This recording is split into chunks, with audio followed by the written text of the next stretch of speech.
अभिवादन स्वीकार कीजिए ब्रजेश मिश्रा का और आप देखना शुरू कर चुके हैं द डिबेट।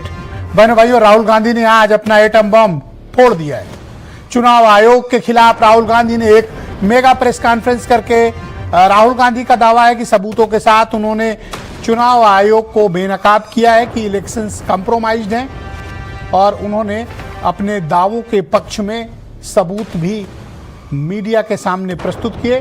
देश भर का मीडिया आज राहुल गांधी की इस प्रेस कॉन्फ्रेंस के इंतजार में था, क्योंकि बहुत लंबे समय से वो दावा कर रहे थे कि उनके पास जो है एटम बम है।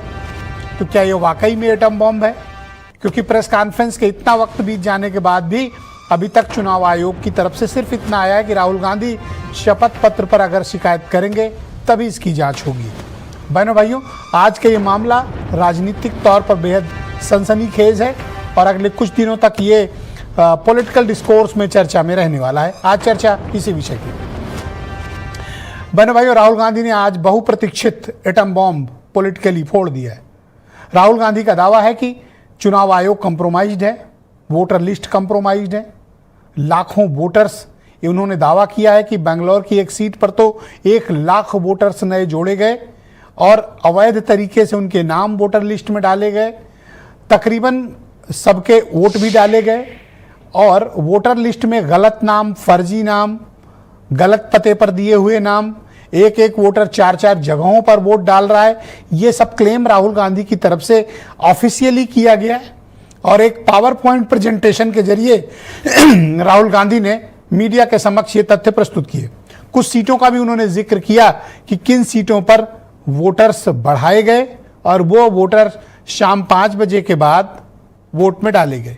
राहुल का कहना है कि वो सीसीटीवी की डिमांड कर रहे हैं, लेकिन सीसीटीवी डिस्ट्रॉय कर दिया गया। बहुत ही सिस्टमैटिकली पूरे चुनाव के सिस्टम को हैक करने का वो आरोप लगा रहे हैं और साथ ही ये कहते हैं कि डेमोक्रेसी को तबाह कर दिया गया है। राहुल गांधी अपने आरोपों के साथ तमाम साक्ष्य भी लेकर आए। किस तरह से वोटर लिस्ट में धांधली करके नाम जुड़े, इन लोगों ने डिफरेंट बूथों पर जाकर वोट किया, इलेक्शन के दौरान का, इलेक्शन के बाद का, सारी स्थितियों को उन्होंने समक्ष सबके प्रस्तुत किया है। बहनों भाइयों, इन दावों के बीच और ऐसा क्लेम उन्होंने किया कि हरियाणा में, मध्य प्रदेश में, महाराष्ट्र में और इलेक्शंस, दूसरे इलेक्शंस में ऐसी टैक्टिक्स का इस्तेमाल किया गया, ऐसा वो क्लेम कर रहे हैं और इस क्लेम के साथ वो सबूत भी प्रस्तुत कर रहे हैं कि चुनाव कंप्रोमाइज्ड है। तो क्या चुनाव आयोग राहुल गांधी के इन दावों पर एक्शन लेगा? लेकिन चुनाव आयोग ने साफ कर दिया है, आयोग ने तो नहीं बोला लेकिन उनकी ब्रांचेस जो महाराष्ट्र में और कर्नाटक में है, उनकी तरफ से एक स्टेटमेंट आया कि अगर राहुल गांधी ओथ लेकर शपथ बजरिए शपथ अगर ये शिकायत दर्ज करेंगे, हम इसकी जांच करेंगे। यानी अगर राहुल गांधी इसकी ऑफिशियली शिकायत नहीं करते हैं ओथ के साथ, तो वो फिर कार्रवाई नहीं होगी। इतने बड़े खुलासे के बाद भी आयोग तैयार क्यों नहीं है इसकी जांच के लिए? और क्या राहुल की ऑफिशियल शिकायत का वो इंतजार करेंगे? राहुल गांधी के सारे सवालों का सिस्टमैटिकली एक करके जवाब चुनाव आयोग को देना चाहिए। वो उनको भी एक प्रेस कॉन्फ्रेंस करना चाहिए।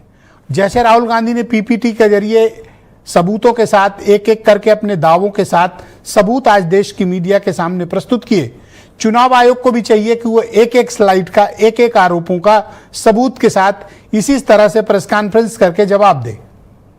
बहनों भाइयों, डेमोक्रेसी में अगर डाउट कहीं से आ गया तो वो फिर लोगों को के मन में एक अविश्वास की भावना पैदा करता है। और ये बात कोई छोटी मोटी पार्टी या 1-2 नेता नहीं, बल्कि इस देश का लार्जेस्ट जो अपोजिशन है और उसके नेता प्रतिपक्ष हैं, वो आरोप लगा रहे हैं। तो इसका सच भी आयोग को सामने कर देना चाहिए। अगर ये आयोग को बदनाम करने की कोशिश है तब भी ये सच सामने आना चाहिए, और अगर इन आरोपों में जरा भी सच्चाई है तो कार्रवाई ऐसी होना चाहिए कि जो नजीर बने, उदाहरण के तौर पर बने। क्योंकि ये कोई सामान्य बात नहीं है कि पूरे इलेक्शन कोई फोर्ज्ड कर लिया जाए, फर्जीवाड़ा कर लिया जाए, गलत तरीके से वोटरों का नाम डालकर, जाली काम करके, धोखाधड़ी करके, फर्जी वोटर्स को लाकर कॉन्स्टिट्यूएंसी वाइज वोट डलवा के चुनाव को प्रभावित किया जा रहा है, तो बहनों भाइयों ये भारत की डेमोक्रेसी में एक अक्षम्य अपराध होगा। लिहाजा इसकी 360 डिग्री जांच होनी चाहिए। सही है तो भी आरोप गलत हैं तब भी जनता के मन में सही बात पहुंचनी चाहिए। यह कर्तव्य चुनाव आयोग का भी है कि वो जनता के मन में जो कुछ भी डाउट अपोजिशन की तरफ से पेश किया गया सबूतों के साथ, आयोग को चाहिए कि जनता के मन में उन सभी सबूतों का उन सभी शंकाओं का निराकरण सबूतों के साथ करें। बहनों भाइयों एक विस्तृत रिपोर्ट देखिए, फिर आज की डिबेट हम आगे बढ़ाएंगे।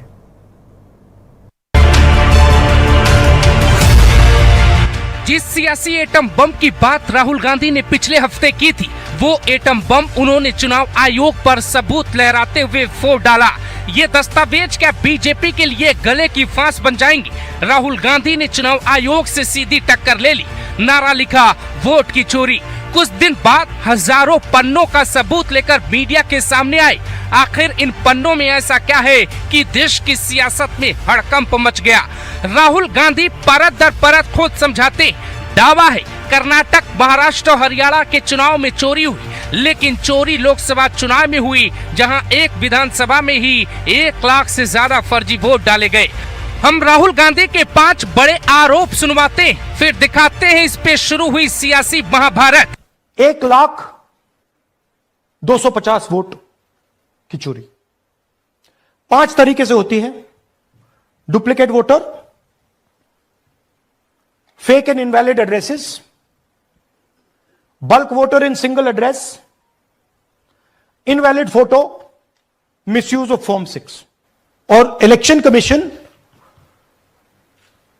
देश में पूरे एविडेंस को डिस्ट्रॉय करने की सोच रहा है, मगर इलेक्शन कमीशन 45 दिन में सीसीटीवी को खत्म करना चाह रहा है, वोटर लिस्ट नहीं दे रहा है। तो they are colluding with the BJP, they are helping the BJP destroy the election system in India. The other possible places it's taking place, I am telling you that this election was lost because of simply this manipulation of the voter list, and we suspect there are many more like this. Sanjay Mishra, Dainik Jagran. इसके बाद सियासी हलचल तेज हो गई। राहुल गांधी ने साफ कहा चुनाव आयोग मुझसे डरता है। हालांकि उन्होंने इसी दौरान एक ऐसे शब्द का जिक्र किया जिसके कई मायने निकाले जा रहे। मैं देश से पूछता हूं, आज जो राहुल गांधी जी ने कहा कि पुलवामा एक बहाना था एंटी इनकम्बेंसी को मिटाने के लिए, ऑपरेशन सिंदूर एक बहाना था एंटी इनकम्बेंसी को मिटाने के लिए, क्या अर्थ है? उसका अर्थ है भारत ने ही अटैक कराया अपने देश पे। और अभी तो सुप्रीम कोर्ट ने पूछा है, द सुप्रीम मोस्ट कोर्ट, जो सुप्रीम कोर्ट से भी ऊपर है, वो है जनता जनार्दन की कोर्ट, वह आपको गद्दार बोलना शुरू कर। राहुल गांधी कहते हैं ये दस्तावेज क्रिमिनल एविडेंस। इसका क्या मतलब था? क्या राहुल गांधी ये इशारा कर गए कि अगर सरकार बदली तो जो भी जिम्मेदार होंगे उन्हें जेल भेजा जाएगा? हालांकि बीजेपी ने राहुल गांधी के आरोपों को बेबुनियाद बता दिया। चुनाव आयोग ने भी कुछ देर में ही राहुल गांधी के आरोपों को भ्रम बता डाला और सफाई देने में कोई देरी नहीं लगाई। लेकिन क्या सियासत उस मोड़ पर पहुंच गई जहां राहुल गांधी विपक्ष को लेकर एनडीए पर हावी हो रहे? क्या चुनाव आयोग बैकफुट पर चला गया? ऐसे कई सवाल हैं जिनके जवाब तलाशे जाने चाहिए। आखिर सच कौन बोल रहा है? आरोपों में कितना दम है? क्या चुनाव आयोग से बयान देकर बच जाएगा या मामला सुप्रीम कोर्ट तक जाएगा? द डिबेट में आज का सबसे बड़ा सवाल, अगर राहुल गांधी के आरोपों में कोई दम नहीं तो क्या चुनाव आयोग भी मीडिया के सामने आकर इन दस्तावेजों की सच्चाई बताएगा? क्या एक विधानसभा में सच में 1 लाख वोटों की चोरी हुई? राहुल गांधी ने किस किस को जेल पहुंचाने की धमकी दी? कौन किसके सामने करेगा सरेंडर? क्या बिहार चुनाव में जनता को संदेश देने की कोशिश में विपक्ष कामयाब हो रहा है?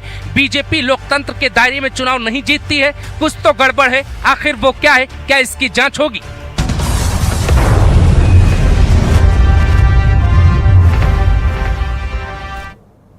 राहुल गांधी की प्रेस कॉन्फ्रेंस जो 1 घंटे चली, उसका सार यही था, वोट की चोरी हो रही है। बहनों भाइयों, आज पैनल में मेरे साथ मौजूद हैं